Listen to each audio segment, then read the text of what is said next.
नमस्कार जयश्री ओडिया किचन को आपण स्वागत।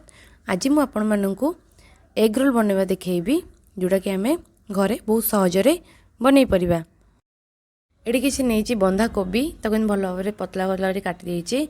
आउ किछि गाजर को एमती स्लाइसर रे एमती करी काटिक नहीं आउ नहीं किछि पियाज कैप्सिकम कंचा लंका टमाटर अदा रसुण छेचा आउ किछि धनिया पत्र। चलतु मसला बनवा स्टार्ट करवा। एबे गोटे कड़ाई गरम करी तार देवा 2 चम्मच रिफाइन तेलटी हल्का गरम आसले पकाया कंचा लंका लंकाटी भल भाव फुटीगला पकाया काटी रखिया पियाज ताको हल्का रेड ब्राउन है पर्यंत एमती भाजवा। कंचा लंका एमती फुटेवा द्वारा बास्नाटी भल आसताए और टेस्ट भल आसी बे पियाजटी भल भाव भाजी गलानी आम पकाइबा अदा रसुण छेचा। अदा रसुण छेचा को एमती भल भाव भाजवा जेपर्यंत अदार आ रसुणर स्मेलटी न जाइए। एमती भल भाव भाजला दबा काटिकी रखिथिबा कैप्सिकम को ताकू एमती भल भाव भाजवा। तापर दबा काटी रखिथिबा टमाटो सी भल भाव मिल गला काटी रखिथिबा गाजर आ बंधा कोबी ताकू एमती भल भाव गोलैकी भल भाव भाजीदबा। एसबू परिबा को एमती भल भाव भाजिकी ताकू 5 मिनट पई छाड़ीदबा। एसबू परिबा भल कि सिझीबा आपण माने चाहिए आपण इच्छा अनुसार आउ किछि परिबा एथरे आड करि परिबे। एबे आको घोड़े की छाड़देवा कि समय 5 मिनट हे आसलानी। एबे घोड़ाटी काढ़ा बास्नाटी भी मध्य भल आसलानी।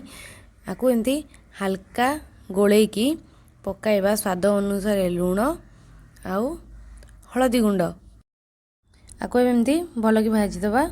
तापर दबा करी पाउडर धनिया गुंड गरम मसला चाट मसला लंका गुंड पकईकी ताको एमती सब भल भाव मिसईदबा। एमती भाजिला परे दबा 1 चम्मच टमाटो सॉस आउ आधा चम्मच सोया सॉस। आपन चाहिए ग्रीन चिली सॉस मध्य ऐड करि परिबे। मसलाटी हमर रेडी हे आसलानी। आको हम एबे गैस टी को बंद करके साइड रे रखी दबा। देखो हमर मसलाटी के सुंदर भाव रेडी हे जाइछि। एबे आगुर अटा तलिक रखा है से किसी गुड़ा नहीं कि रुटी बेलवा स्टार्ट करवा। एमती गोटे गुड़ा नहीं कि सुखिला अटा किसी तादे देकी हल्का हाथ में ताको बेलिबा। एतला मु व्यवहार करछि अटा। आपण माने चाहिए एतरे मैदा मध्य व्यवहार करि परिबे। ताको एमती भल भाव पतला करके बेलिया। बेसी मोटा रखिबे नहीं कि बेसी पतला करिवे नहीं। एमती सबुतक रुटी की आमे रेडी करदबा। एबे गोटे तवा गरम करके बनईकी रखिया रुटी की तारे दबा आ ताको भल भाव एपट सेपट भल भाव सेकीदबा। आउ तादे आपण माने चाहिए घी तेल देकी मध्य सेकी परिबे। एमती चामच अल्प टिके तेल नेकी कि घी नेकी एमती मारिकी एपट सेपट भल भाव आमे आकु सेकिबा। एमतीका तेल किंबा घी देकी सबतक रुटी को आमे बनई दबा। देखो रुटीटी आमर हो गलानी। एबे आकु गोटे प्लेट रे काढिकी साइड रे रखिबा। एबे गोटे तवा गरम करवा दबा 2 चम्मच तेल आउ एथरे 2टी अंडा को बाड़ेकी नहीं जिबा। माने चाहिए मध्य गोटे अंडा को बाड़ेकी एमती नहीं पारिबे। तापर दबा रुटी 2-3 मिनट छाड़वा अंडाटी भल भाव सिझिबा पई। एबे ताको हल्का हाथ रे एमती करिकी उल्टे दबा। देखो हमर अंडा आमलेटटी के सुंदर भाव हो जाइछि। आ ताको एमती रुटीटी को ऊपर भल भाव प्रेस करदबा भल भाव सेट हो जिबा लगी। आम देखो रुटीटी भल भाव सेट हो गलानी। आको एमती फोल्ड करके गोटे प्लेट रे काढिकी रखिदबा। एमती सबतक प्रस्तुत करवा। एबे बनैबा रोल।